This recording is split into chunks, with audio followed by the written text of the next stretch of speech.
There is a secret seduction tool that I'm going to tell you about in this video that is so underrated and so overpowered and so underutilized. I'm genuinely questioning whether I should give away this insane advantage I have over everybody. What is this tool? What is it? This secret seduction tool that men just don't seem to understand, yeah? Is it the beard game, yeah? Is it bald game? What is it? Is it body game? Face maxing? You hear that? The tunes there in the background, the musicality, the beat, the rhythms, how it makes humans just sway in the breeze. People just start moving around. People get all these emotions. What is it? Sonic frequency, my brother. Sonic frequency. The secret tool is your voice, brother. Your voice. You have vocal cords for a reason, yeah? You have vocal cords for a reason. Guys don't use them. They use them at like 2% capacity, okay? And I think this is another part of the conditioning, you know. Be meek, be quiet, shut the fuck up. Don't draw attention to yourself.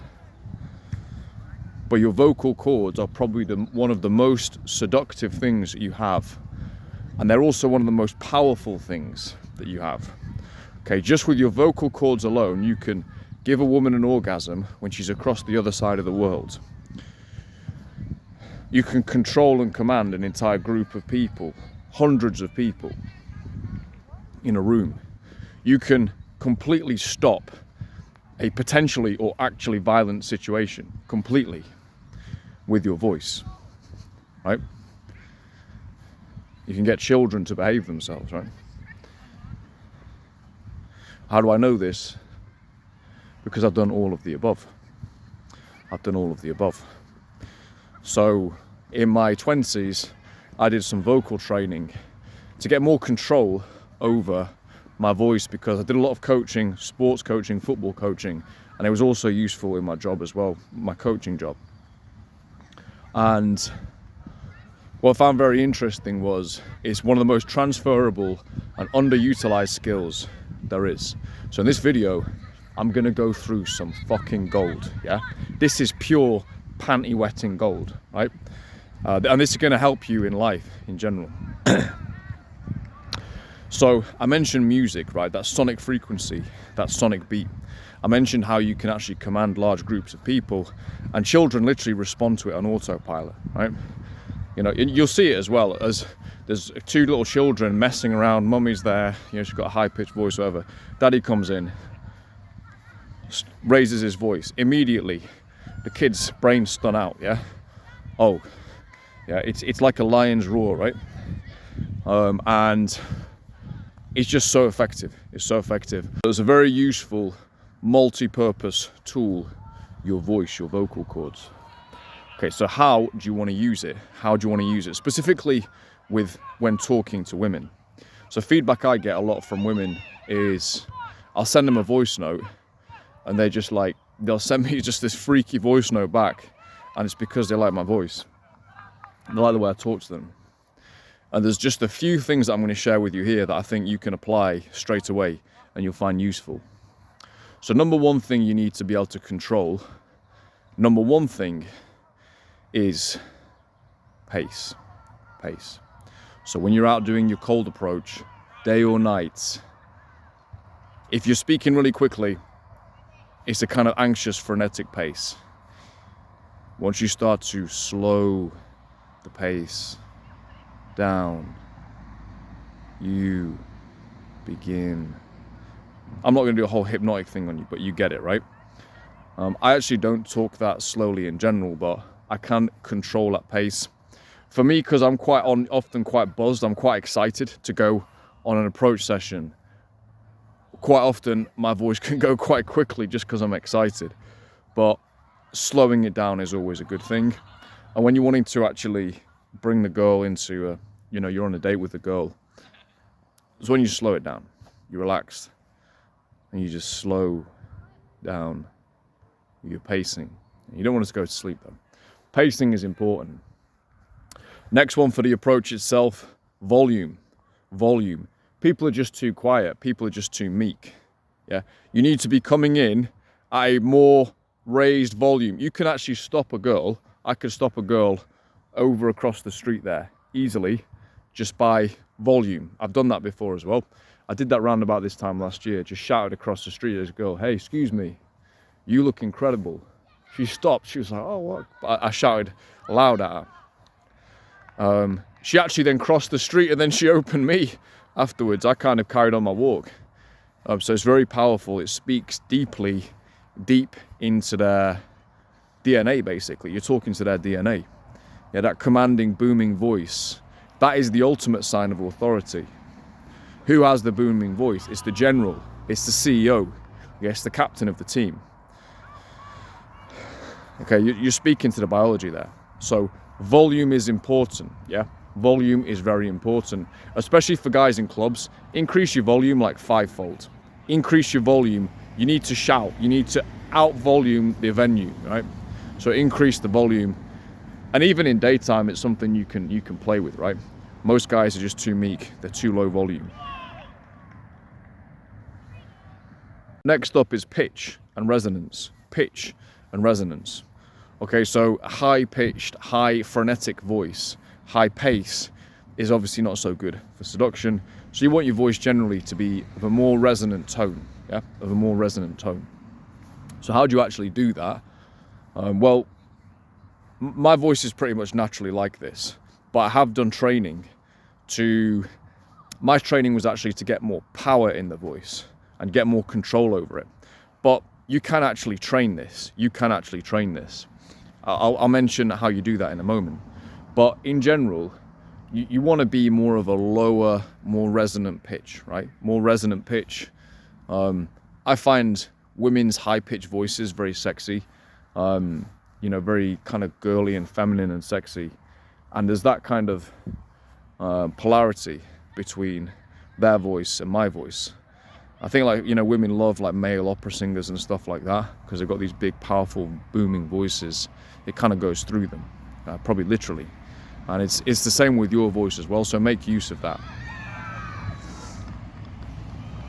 And the last thing, in terms of aspects of your voice and your delivery to think about is speech pattern and inflection.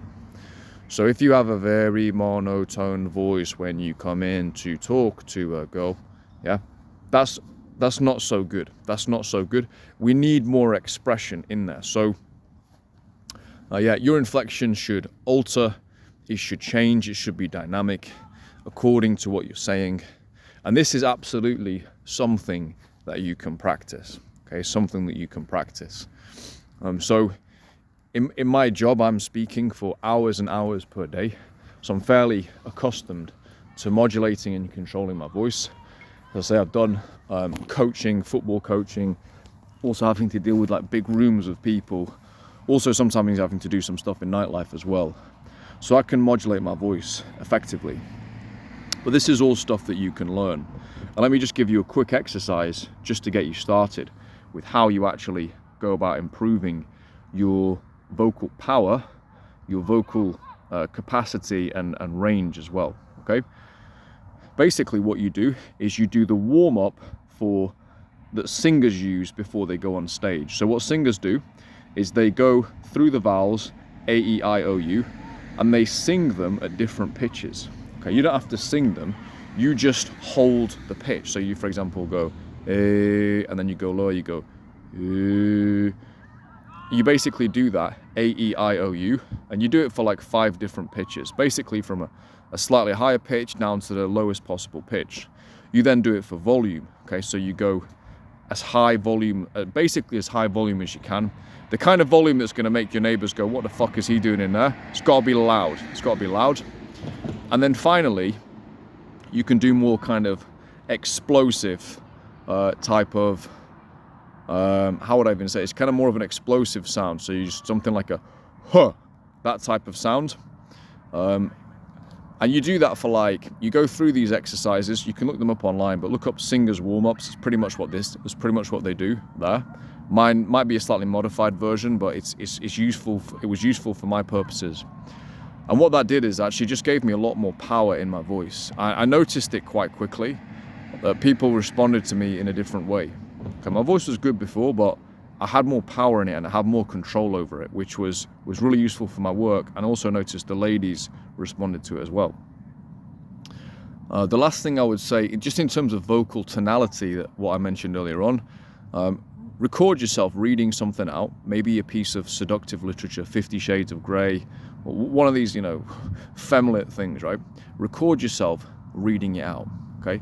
And then listen back to it. And you'll notice your own inflection, how it's going. You'll be able to self-correct on this one, because it's pretty obvious what you're doing wrong. You'll know yourself, right?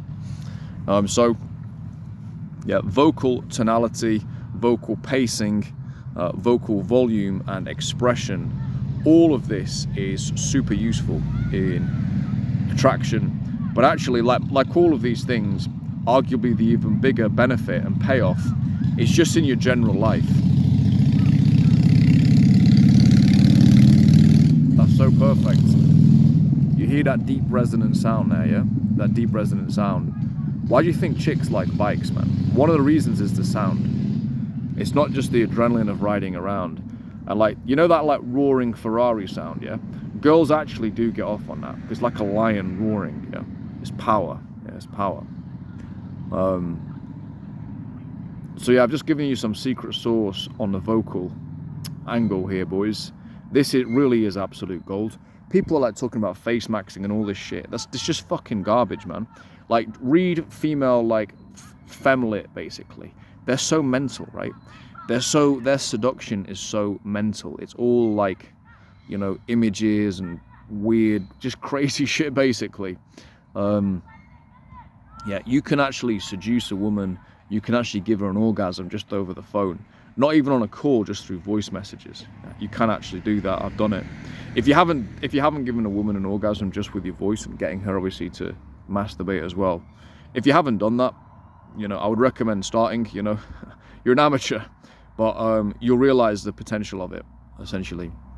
The last thing I'll say as well, when you're out and about, especially in clubs, you need to speak with some narcissism. Don't ask me why, just do it. Speak with some narcissism. Yeah, not in a, how can I put this? Not in an aggressive, putting anybody down type of way, but in a way where you really love yourself and you're speaking loudly and you're just loving life. Just try that, speaking with more volume and more narcissism.